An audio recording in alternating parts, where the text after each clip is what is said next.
Good program tonight. Jane Seymour, Gilbert Godfrey, and Montel Williams are my guests. All righty, my first guest stars in Dr. Quinn, Medicine Woman, a top-rated CBS program. She's also starring in A Passion for Justice, a movie which will be on ABC April 17th. Please welcome our old buddy, Jane Seymour.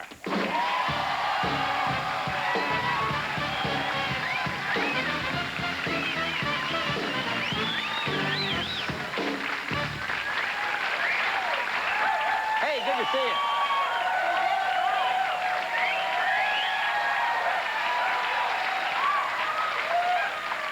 Congratulations on all your success with this show. It's a huge hit show. Now, you know something? I've seen the show only a few times, but I'm reading an article today, and I find out, I did not know this about your program. Dr. Quinn is a virgin in the show. Yeah.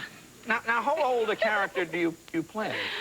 Well, 30-something, I think. You know, we don't get into the actual age of her, but I think I play around 30-something. Now, did you study with Brooke Shields or anything? How did you? No, I think I just got married 4 times. No, I know you've been married 4 times.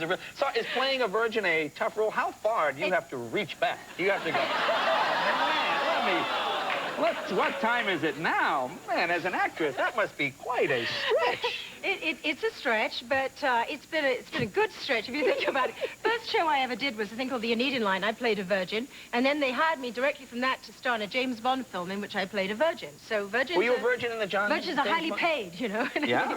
Well, that's a. They have endless romance possibilities. Well, they're so rare and few and far between. Now, do girls lose their virginity sooner in England or America, do you think? I don't know. You don't know? What do you think? What would you guess? Did you have a sort of prim and proper? I would never certainly ask you.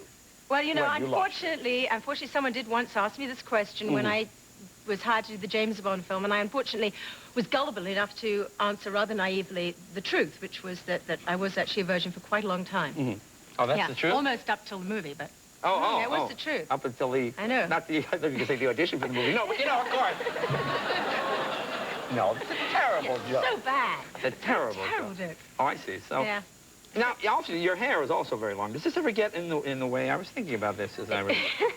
Well, yeah, when you do... When I have a very bad temper, which has been known to happen, I've been known to try and make a fast exit and, you know, deliver the final line, the final insult, run through the door, and I have had to come back and untangle myself from the doorknob.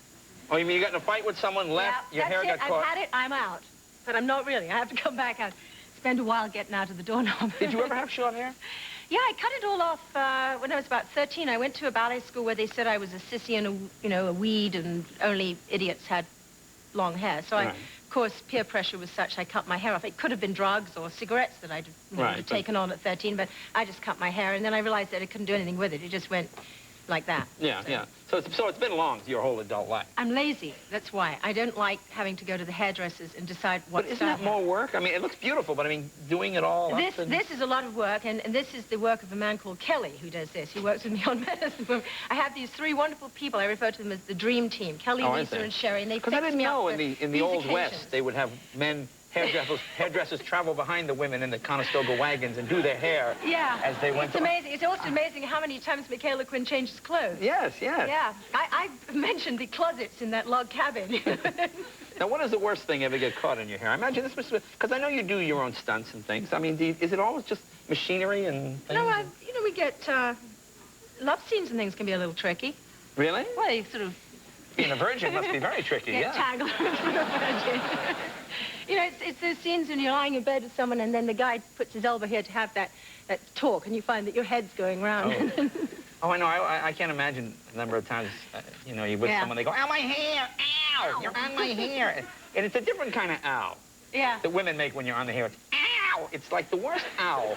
It's the worst ow note. You just don't know what it feels like. Well, I know. I don't. Because most women will go, ow, or get off of me, or take off. But when you get on the hair, they go, ow. And it's the most annoying. It's like a cat noise or something. Yeah. All right, we'll be back. More virgin stuff right after this with Jane Seymour. You guys right back.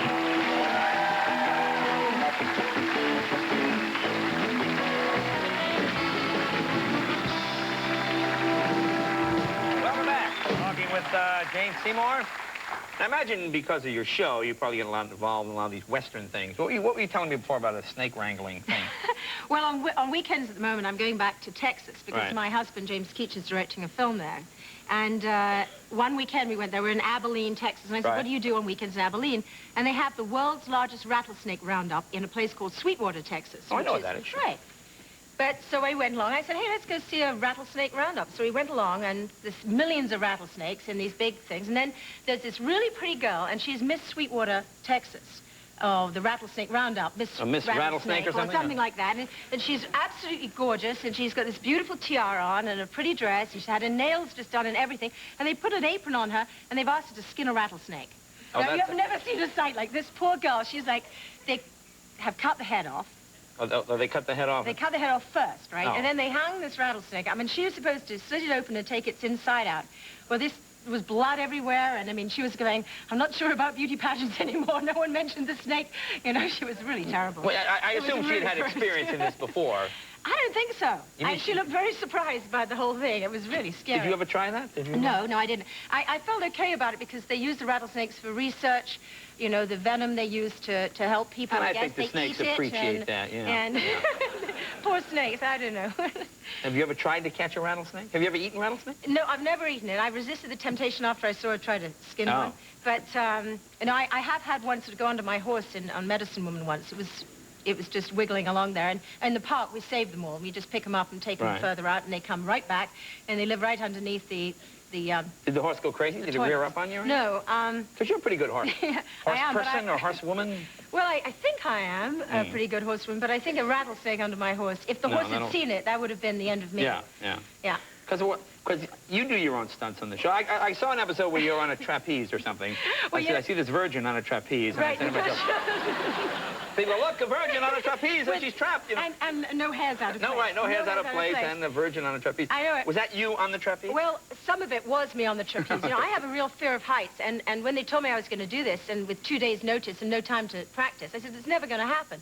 But sure enough, I got up there, and I got on the trapeze, and they said, 1, 2, 3, go. And the next thing I knew, I was swinging, but they'd forgotten to tell me how to get off. They said, you have to fall on your back. Well, there's a net, obviously. There's a net, but it's very hard to fall on your back, because when you want to fall on your back, you always land on your nose for some reason. So anyway, that's what happened. The girl who really did the flying, the main flying, was one of the flying Wallendas. But did you fall? I'm sure I fell. But you didn't fall on your back? On my nose.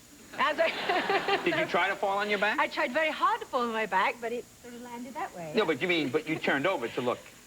Maybe. Yeah, I was looking at what I didn't want to see when I fell down. What did you think would be different? I mean, if you fell face first, did you really think, oh, I'll fall on my face? That way nothing can happen? I mean, would you rather fall on your back? It's that old fetal thing, you know? You're falling and you just want to go back into the womb, you know? Right. I never got one. Right. But, I mean, as you were falling, you turned over and you fell. I tried, I failed, I landed on my face, you know? And did you hurt yourself? Well, I sort of bashed my face a bit. Man, it looks just horrible. Oh, man, all bashed in. Oh, boy. Oh, God. Now, what kind of, was it a springy? Was it a big mattress? It's a big hard net, yeah. I thought it was a bit odd that they'd have Dr. Quinn on a trapeze, especially since Dr. Quinn had to wear this very slinky outfit, and we'd been doing all these episodes about if my ankle showed, Sully went crazy. I've had my doctor, and our family doctor has been with us about 30 years. I never remember seeing him on a trapeze. I can't imagine what it would take to get my doctor on a trapeze. I don't remember what led up to why the doctor was even on the trapeze. I can't remember either. I think it was, let's put him in Circus of the Stars or something. I don't know. Have you ever done that, Circus of the Stars? Well, That's I tried once, and thing. I failed. I tried. They wanted me to walk on a tightrope, and as I said, my fear of heights, right. You know, I was about this high off the ground on a kitchen stool and was getting severe vertigo, so I decided I wasn't a candidate. Oh, so you never did it? No, I didn't. I said I'd, be underneath an elephant's foot. How do they get people to go on Circus of the Stars? I don't know. I passed. Not for me. So you didn't do it? No. Is it huge dough? Do you get like big dough to be on? I don't think so. No. But that was a long time ago. They asked me. Oh, okay. So let me ask you about your movie now. What is this? Passion for Justice? Well, it's a movie about racism in the South in the 50s. It's a woman called HAZEL BRANNON SMITH, who was the first woman to win the Pulitzer Prize for fighting racism. She was a newspaper editor and owner, and when things got really bad there, you've seen all the movies like Mississippi Burning and stuff like that, she realized that she was actually racist herself and had been brought up that way because she was Southern and she was white and she didn't know any better. And when she realized what terrible things were going on and how the white sheriff was beating up and killing black people for no apparent reason other than they were black, she decided to write articles about it. She eventually won the Pulitzer for fighting racism and staying there. And anyway, it's a wonderful love story, too, about the guy who she's married to who stuck with her through it. And you do it with a Southern accent? I do it, yeah, from Lexington, Mississippi. Was she a virgin? Do you remember? No, she was not a virgin. So you're able to play this as a non-virgin part. You won't recognize me in this one. I've got black hair down here. And Lordy, that's very good. I'm a Southern belle. Oh, that's terrific. I had to steal the accent from my girlfriends. Well, that's pretty. I'm going to watch to see if I detect any of it. Well, it'd be better on the show than it is right now. No, I'm sure it is. Terrific, Jane. That's on when? That's April 17th. April 17th. Okay, Jane Seymour. Be right back right after this. Gilbert Gottfried.